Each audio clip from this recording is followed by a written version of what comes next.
اخرنی سوال به ول هغه دا چې د یو ورور وایي چې یو سړی مانځه کې خطا شي او سجده سهو پې لازم شي او بیا سجده سهو ته هېره شي نو دی به څه کوي؟ جواب د دې مسلې دا دی چې سجده سهو چې کله مانځه کې سړی خطا شي زیاتې وکړي کمې وکړي شک راشي ابو سعید الخدري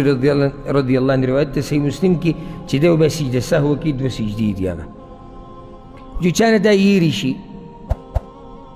نو دی به دا او رایادې شي ورته نو دی به دا سجدې بیا کوي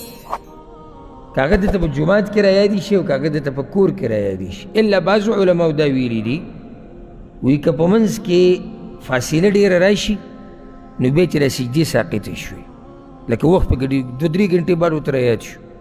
نو د ده نه د مانځه وخت تللی دی او دا سجده دغه مانځه سره تړلی شوی دی داسې مستقل عبادت نه دی بعض علماو دا قول دی چې سړی پکې سوچ وکړي نو قول داسې دروند قول دی خو که د دې اختلاف نه سړی ځان وباسي او د دې شک نه ځان وباسي نو دا هغو علماو په قول باندې د عملو کې احتیاط هم دی کې دی هغه وایي که وخت پکې ډېر هم تېر شوی خو ته دا سجدې وکړه دومره وخت پرې سړي نه لګي او مسله د اختلاف نه مووته او د شک نه ومووته نو که د چا نه سجده سهو پاتې شي او دته رایادې شي د مانځه نه لږ وخت بعد یا ډېر وخت بعد نو دغه 2 سجدې دې ولګوي که جومات کې او که په کور کې